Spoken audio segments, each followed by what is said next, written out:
Welcome back, folks, to episode 44 of the Running Man Self-Regulation Skills and Self-Improvement Project podcast with me, your host, Dr. Armando Dominguez, PhD in health psychology, licensed professional counselor, and also an adjunct professor at a local community college. And what we're going to be discussing today is going to be intrusive thoughts.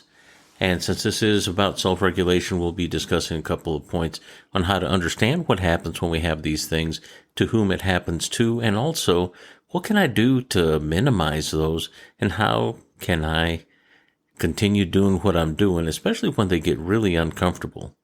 So to start off with, what we're going to discuss is kind of how our mind works relative to whenever we have thoughts, because often whenever we have something that's in quotes a negative thought, we don't pay attention so much to what we've done, and that is pass judgment on whatever the content of that thought is, but we also tend to overfocus on the fact that whatever it is that we've judged as negative is bad. Or that somehow, because I can think it, that somehow I have become bad. I identify with it, which means I start having emotions and I started adding weight to it. So we no longer have a discrete thought that makes us uncomfortable that just kind of popped up randomly. And this happens with us as humans. But now we've not only added content, but we strengthened it by adding attention to it, judging it, categorizing it, negative versus positive, bad versus good, and also adding energy to it, emotional energy, and then how our physiological body responds to that. And if it's particularly compelling, or we're conditioned to responding to things in a way that's socially appropriate, because maybe we grew up in a very judgmental home, or one wherever harsh judgment was levied and you had to act a certain way, or else you'd be in trouble, which means you did not advocate on the behalf of what would be the prevailing ethical guideline. Which means if not everyone was acting aghast and gasping and saying, "Oh my God," then you were set aside, or you were shunned, or told that it was time for some re-education or punishment as a result.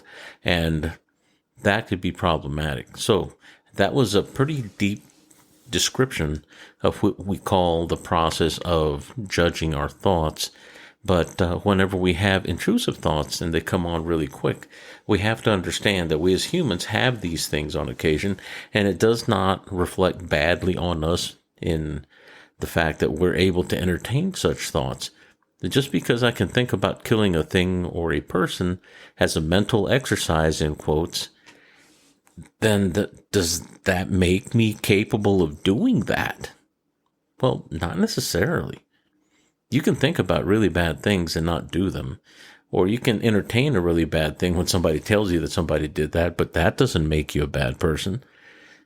What we're talking about is how we relate to it, and if I identify with that, and if I generate it, that does not necessarily mean I'm a bad person.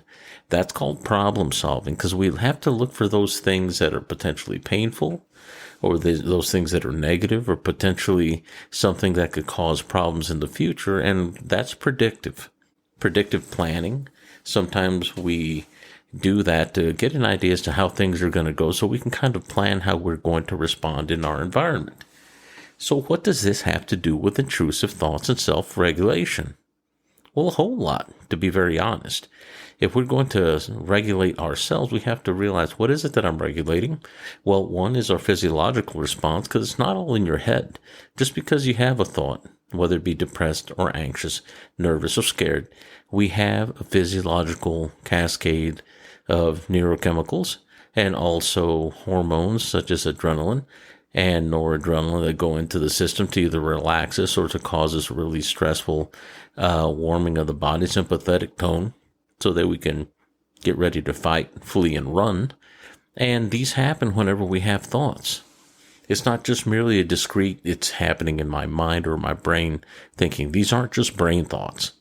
These are thoughts that impact our body, and we react to them in a way that often our body responds, because our body, our lower brain from our brainstem, and what we'd call a reptilian complex or our complex, that's not the word maker part of the brain, and it's definitely not the reason maker. It is a part of us that's the reactionary aspect that has to do with making sure this vehicle is able to hightail it and climb, run, jump, and fight and not be the bologna sandwich. And if you are, you get eaten.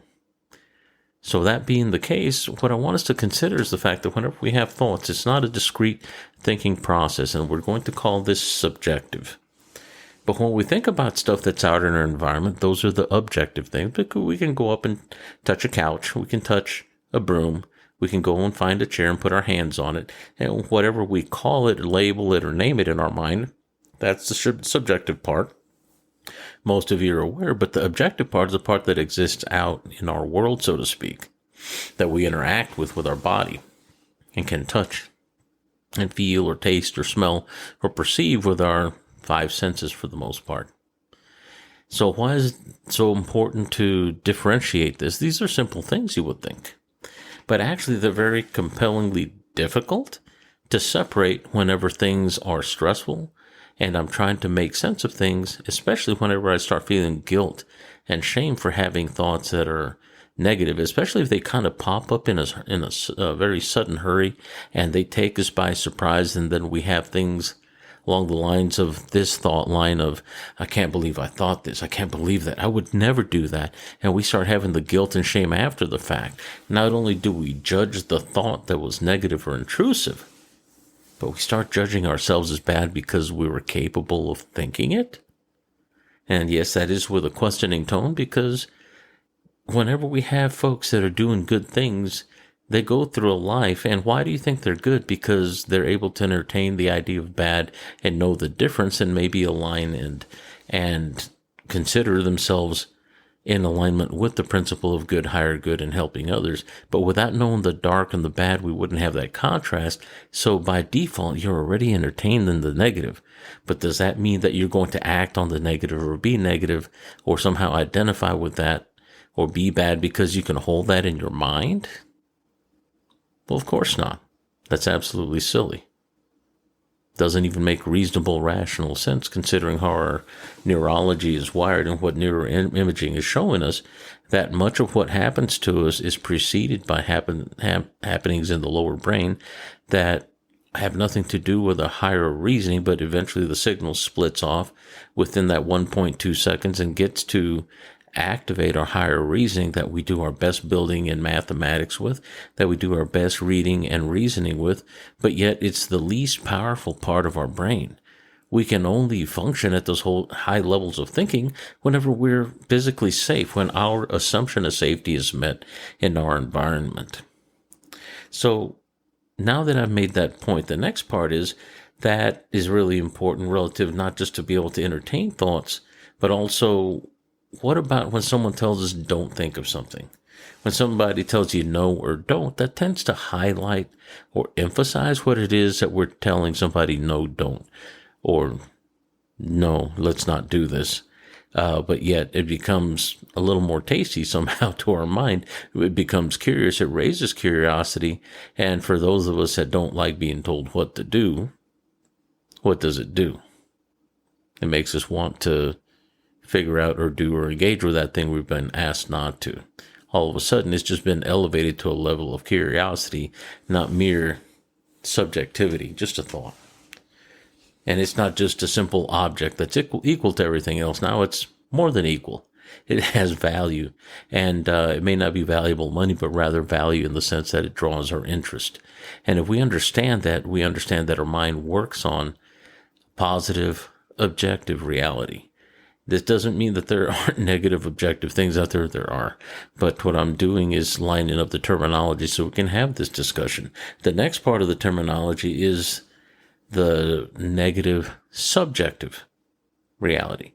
And the negative subjectives are the things that we're told not to do, not to say, not to think, but yet we're still unable to unthink those things. To essentially unthink them or not think them, we'd have to unthink them in reverse somehow and erase them, which we can't really do. The only thing we can do is avert our attention onto something else. But if somebody tells you, and this is the horrid example that people just love to use all the time, don't think about a white elephant. That is what's called a frontal loading, and in hypnosis, that's called front load. and also priming the subject. And it doesn't always have to be a visual picture, but in this case, it's going to be visual since we're talking about intrusive thoughts. Rarely do we have intrusive thoughts that are a verbal narrative, like we're reading a book. Well, I'm feeling anxious, so therefore I feel like shaking my partner or striking them. Or maybe if you're a new parent, wherever you're holding baby, you may not be wanting to do anything, but the first thing you see is probably the most horrid thing, like something that could harm the baby, dropping the baby, or maybe even injuring the baby's soft spot. But it's not so much that you intend to do it, but what your basic brain does, it sees in visual, and it shows you things like, don't do this, but it's telling you to do it. Rather, it's telling you not to do it, or things to avoid in a sense, but it doesn't have any preposition to it. It is not speaking in sentences. It's speaking in baby talk. It's speaking in symbology, sometimes things that are very direct, actual pictures, and it's drawing off of memories and things and constructing memories based on what you already have. That's called eidetic memory. Those things that we develop as memories that we see in our world. Not unlike this example, if you see, and we're going to do the eidetic memories and constructive memories exercise. And the first thing is that we're going to ask you, me, myself, and Armando, to think about a baby, a cute little baby. And it doesn't have to be yours. It can be someone else's, maybe even a picture. It can even be a little puppy or a kitty, a little kitten. Just imagine something cute and cuddly and fuzzy that you like. Could be a duck if you like ducks. And what I want you to do after you have that in your mind is think about the biggest, bushiest black beard that you have ever seen in your life.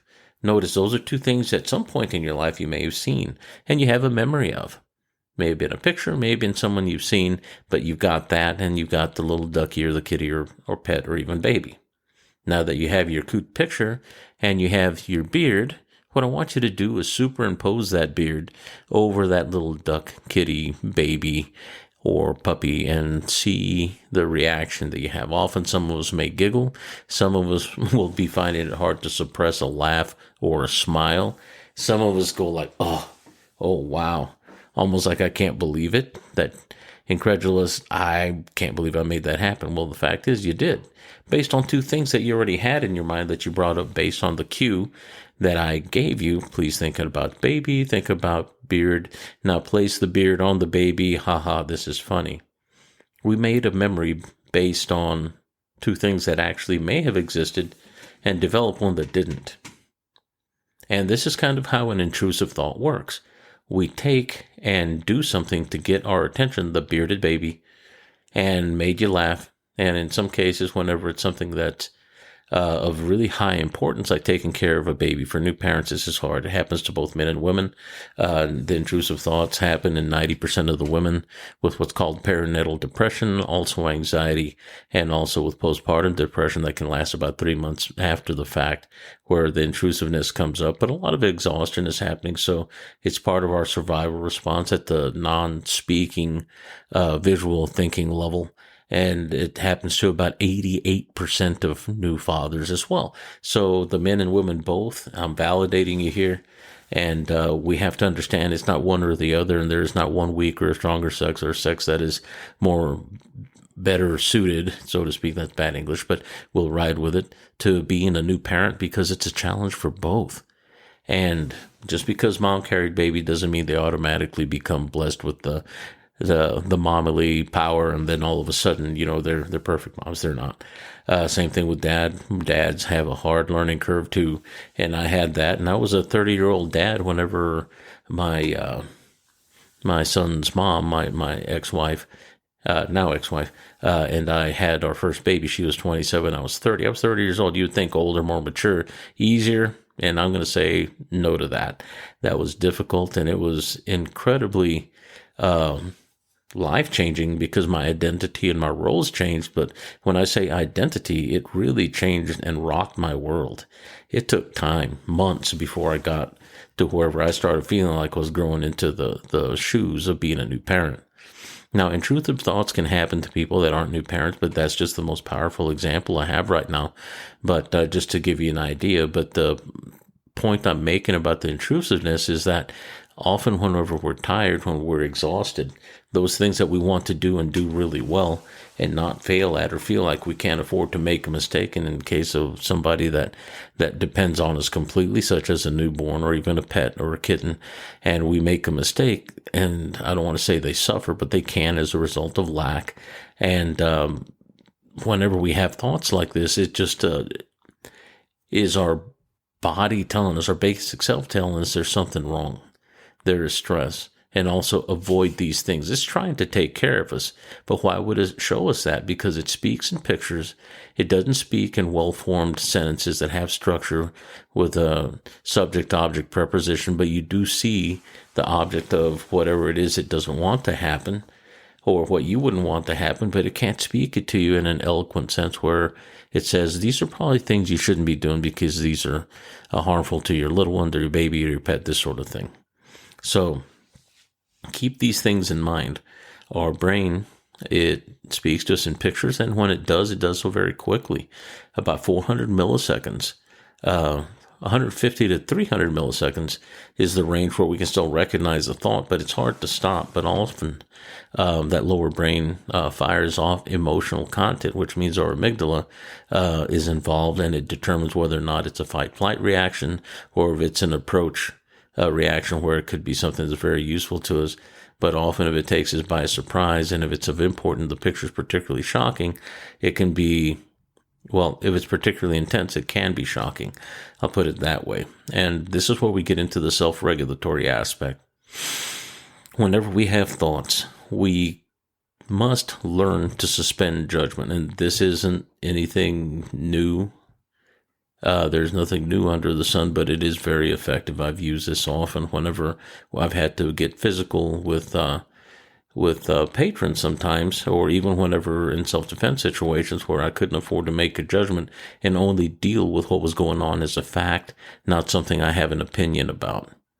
And same thing whenever we have thoughts, if we quickly jump to judgment, because if we grew up in a very conservative or extremely harsh and punitive lifestyle, wherever any little mistake was punished, or anything that would be considered outside of the realm of the lines you should be walking within would be punished, then you would have very quickly learned to judge yourself very harshly, very quickly, and put on the social veneer of aghast or shock or disapproving.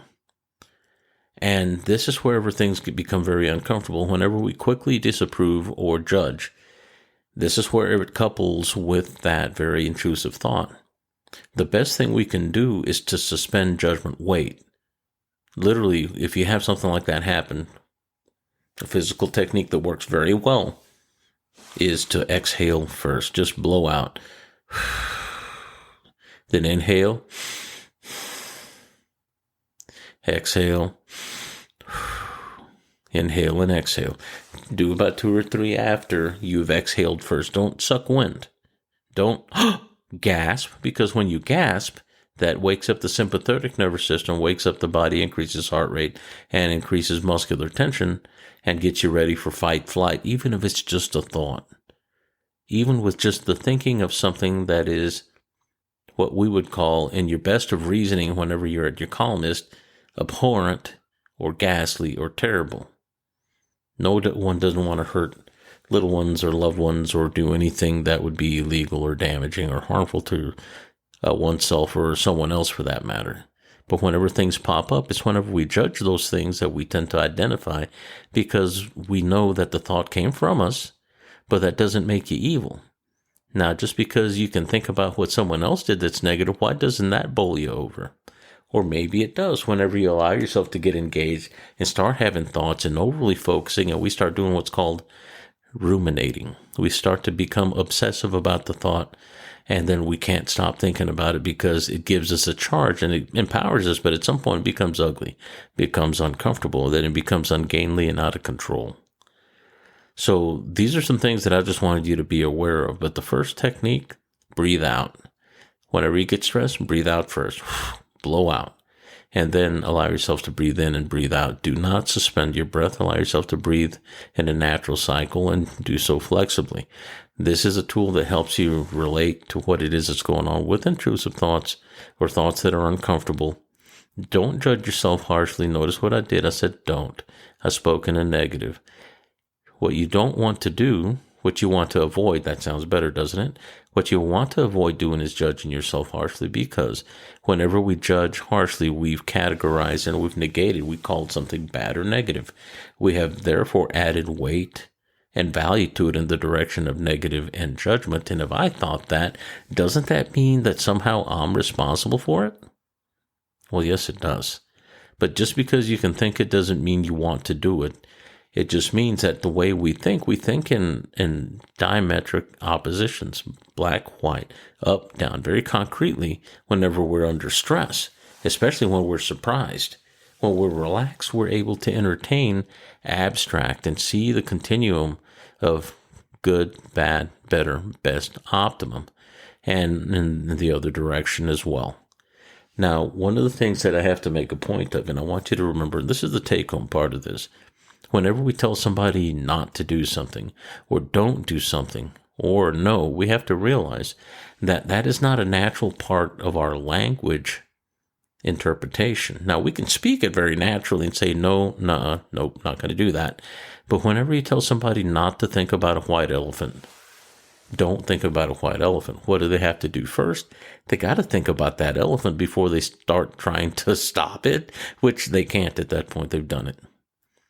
And our brain is wired to seek those things that are in our objective reality that are outside of us that can be harmful. So we tend to be very quick to hold on to those details.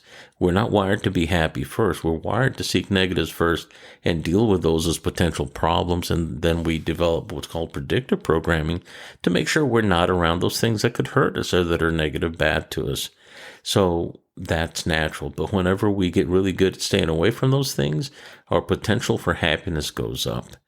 And realizing that we're not made to seek the negatives. There's no such thing as a no or a negative that exists that you can put your hands on like you would a chair, a couch, or an elephant.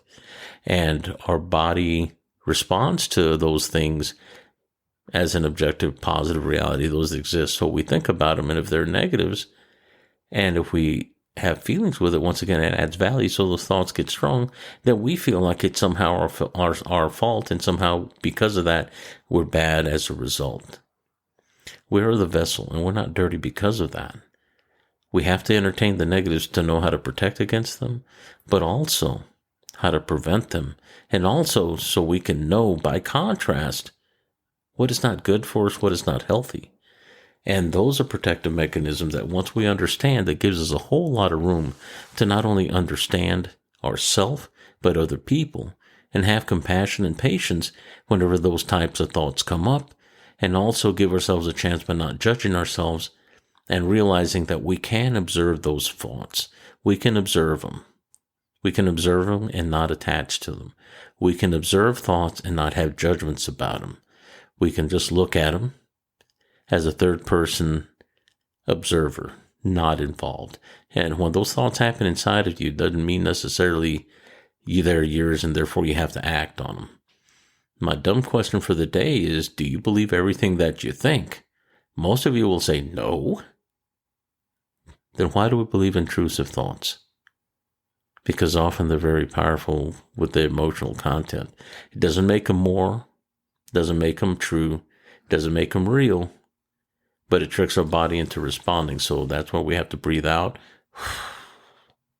before we start inhaling, because we don't want to suck wind and awaken our sympathetic nervous system, which makes us more apt to be suggestible and more quick to believe those things that we think just because we think them.